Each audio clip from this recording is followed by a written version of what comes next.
10واں حق یہ ہے کہ ان کو کبھی ان کے نام سے نہ پکارا جائے، نام سے۔ دیکھیے قرآن کے اندر بھی ہے کہ حضرت ابراہیم کے والد کا نام تو طارق تھا، لیکن قرآن کے اندر ان کے چچا کا تذکرہ بار بار آیا، آزر کا،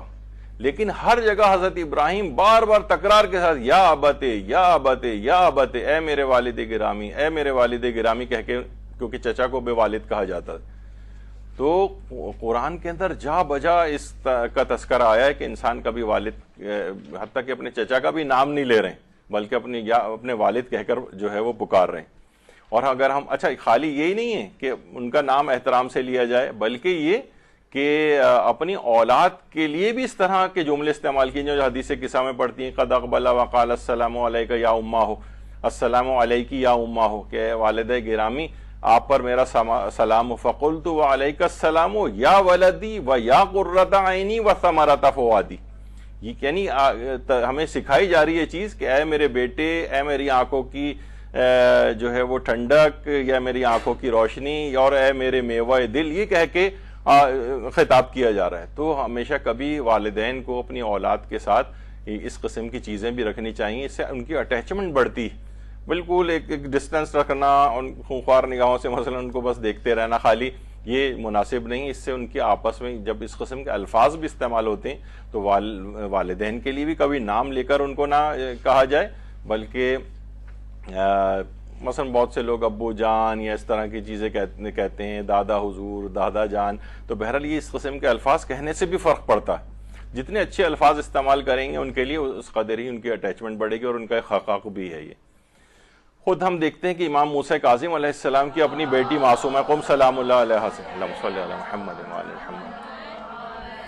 کہ مومنین کے گروہ نے اپنی علمی تشنگی دور کرنے کے لیے امام موسیٰ کاظم سے ملاقات کے غرض سے سفر کیا۔ امام موسیٰ کاظم کسی سفر کی وجہ سے مدینے موجود نہ تھے، تو حضرت فاطمہ معصومہ قم سلام اللہ علیہ نے ان سوالات کے جوابات خود ہی تحریر فرما دیے، اور جب وہ لوگ راستے میں امام موسیٰ کاظم سے ملے اور ان جوابات کو پیش کیا تو امام موسیٰ کاظم نے ان جوابات کو دیکھ کر 3 مرتبہ فرمایا فاطمہ معصومہ پر ان کا باپ فدا ہو جائے۔ اب آپ دیکھیں کہ یہ سب اس قسم کے الفاظ یہ آپس میں بہت زیادہ والدین کے اپنی اولاد کے ساتھ جتنا بھی پیار و محبت والے الفاظ بھی، طریقہ کار بھی، یہ سب کچھ ہوگا، اتنا ہی ان کے درمیان وہ بانڈیج اور وہ اضافہ ہوگا، اس کے اندر تقویت ہوگی ان کے درمیان محبتوں کی، اور پھر وہ نافرمانیوں کی طرف نہیں جائیں گے۔ تو ہمارے ہاں بس ہر وقت ایک دوسرے کو برا بھلا کہنا، والدین ان کو برا بھلا کہہ رہے ہیں، وہ والدین کے اوپر چیخ رہے ہیں، تو ایک گھر ایک عجیب جہنم کا سا نمونہ بنا ہوا نظر آتا ہے۔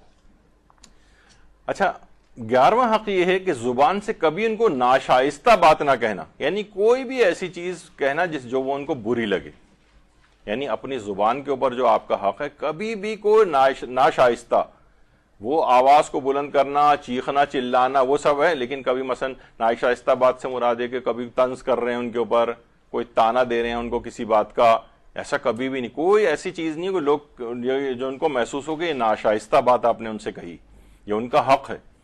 تو زبان سے کبھی ناشائستہ بات ان سے نہ کہنا۔ جب بھی وہ گفتگو کر رہے ہوں ان کی قطع کلامی نہ کرنا، یعنی ان کی بات پوری سنیں، کہیں ایسا نہ ہو کہ مثلا فوراً اولاد جو ہے جھڑک دیتی ہے والدین کو، نہیں امی ایسا نہیں ہوں، ابھی بات کر رہی ہوں یا والد بات کر رہے ہوں، تو یہ ان کی کبھی قطع کلامی بھی نہ کی جائے، ان کی بات کو روک کر اپنی بات کہنے لگنا، ان کی بات پوری اچھی طرح سنیں، پھر آہستگی کے ساتھ اپنی بات آپ کہیں۔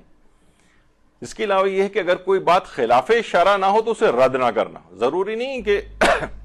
وہ تو ابھی آپ نے سن لیا کہ خلاف شرع بات ہو تو نہیں مانی جائے گی،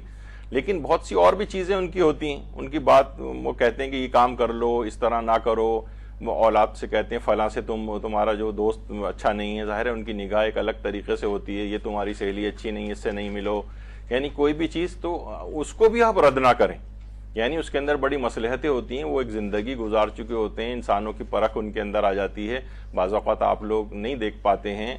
کہ انسان جو ہے کہ اس کا دوست اس میں کیا برائی ہے اچھائی ہے، تو وہ لیکن وہ محسوس کر لیتے ہیں کہ مناسب نہیں۔ تو یعنی کوئی بھی ایسی بات کہ جس میں کوئی ایسا آپ کا کوئی نقصان نہیں ہو، خلاف شریعت بات نہیں ہو، تو آپ ان کی وہ باتیں بھی مان لیں، یہ حقوق والدین میں سے ایک چیز آتی ہے، اسے بھی رد نہ کریں۔